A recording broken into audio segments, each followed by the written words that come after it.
Hey guys, Tepcocyclerepair. We're going to be doing a starter on this Magnum 330. This is 2005, I believe, and the starter is not turning. So what we're getting here is we're getting a click from the solenoid. We're getting about 12 volts from here, about 11.5 there, around a half to 3/4 volt drop through the solenoid.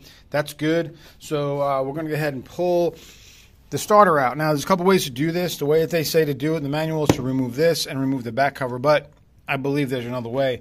And the other way is going to be taking the two bolts off for the starter, rotating it to get the bottom bolt out, and then pull the starter out. So that's what we're going to do. I'm going to go ahead and start taking this off and this cover off just so we can get in there, and that should help us out. I might pull the airbox off if I need room to swing the wrench, but let me blow this all off and get it cleaned up before we do it. It's pouring down rain outside, so I'm kind of stuck cleaning it with what I got. All right, so I pulled these 4 Torx out of here also with nuts on the bottom so that I can pull this out of the way to get this off. So now that's out of the way. You can see where the starter mounts right back in there. There's one bolt right there, and then the other one is down in there. See it?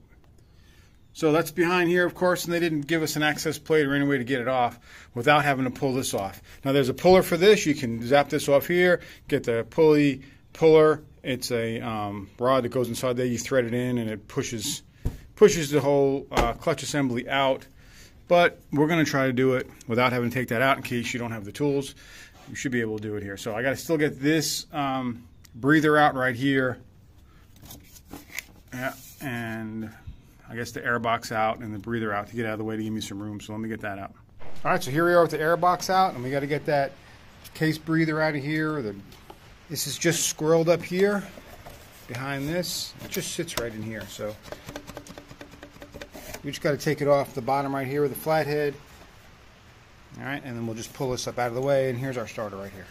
All right, with that breather just pulled up out of the way right there, you can see where the bolt, it's hiding right down in there. You can see there's almost no space, but there should be enough space for me to unscrew it out of the case and then leave it there, and then I can just rotate it up a little bit, spin the starter, and pull that one out after I do the same with the top one. So I'm going to start out with taking this connector here for the battery voltage. After you hit the starter button, I'm going to take that off right there, and then I'm going to take the top one from this side right here with the ground strap on it right here. We're going to take those off as well. All right, guys, so a word of caution here. This is a tight spot right here, so don't just go bonsaiing in here with cheap Harbor Freight wrenches that barely fit and strip your bolts out, because if you do that, if you strip these nuts out, you're going to have to, or these bolts, you're going to have to pull it all apart anyway. So take your time. Try to use a 6-point if you can. I'm using a 12-point here. It's a Craftsman. Not the highest dollar wrench, but it fits good on here. So I'm able to get it. And with the 12-point for this application here, I'm able to get it just that little bit over so I have a little bit of play. And I'm going to knock it this way. And we'll loosen that one up and do the same with the bottom one. And then I'll use my ratcheting wrench, like the gear wrench, and get down in there and get that bottom one out. Oh, and something else here too. If you're not sure about all your wiring and everything, you can always run your 12 volts straight from your battery to the starter right here, and it should turn. This one didn't, so that's why we're pulling the starter out. All right, guys, so like I said, you don't want to strip anything in these tight situations. So I barely got that 10 millimeter on there. I got a flathead right here behind it, just to make sure that wrench doesn't come off, because it's hard to hold. And I'm going to pop that loose, and we'll keep unscrewing it. All right, top bolt is loosened all the way. It's not out yet because it can't come out.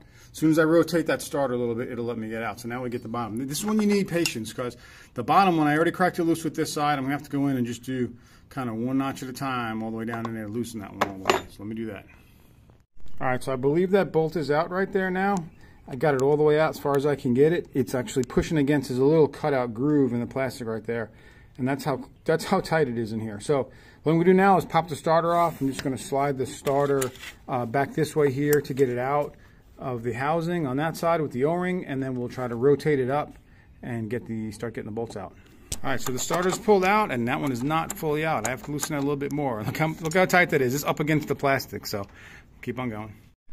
All right, so I'm wedging a screwdriver in here between that breather and the plastic case to give me a little bit more space. Now, why did they make this bolt so long? What the hell?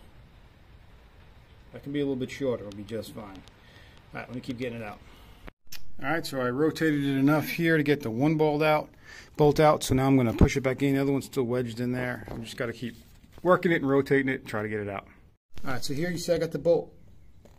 I'm going to start to rotate it enough where the bolt's out of the hole and it's past where it goes in, so I should be able to just rotate it around and get it out. Now I'm going to shorten that bolt because it doesn't need to be that long. It's ridiculous and it makes everything difficult. So both of these bolts, if they were shorter by like 2 millimeters, 1.5 millimeters, this would be a whole lot easier, this job.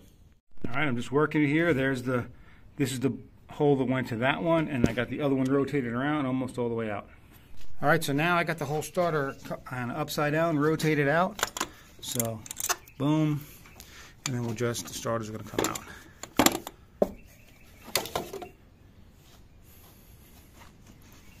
All right, so let's look at this here and see how far this bolt goes through and how much it grabs, okay? That's plenty.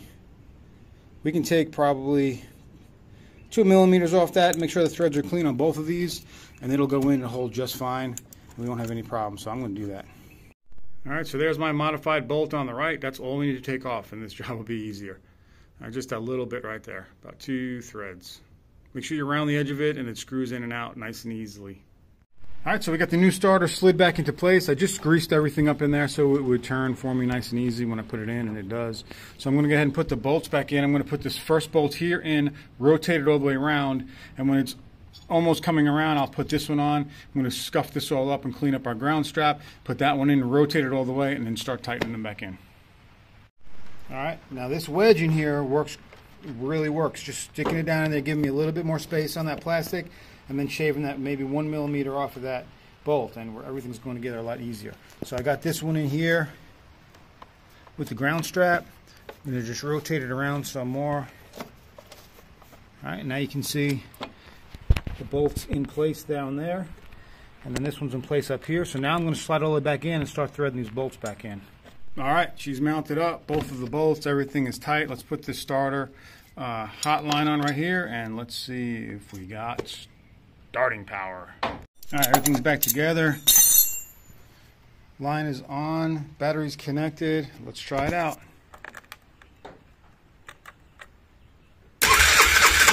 Yeah. All right, so off camera there was a lot of cursing, smashed my finger a little bit, you know, fun stuff. But you gotta have patience with this. And I didn't have to take the flywheel off, and it really wasn't that bad. I've worked on things way tighter than this before. Make sure you're using the right wrenches. Don't strip your bolts. Take your time. Be patient and get it done, okay?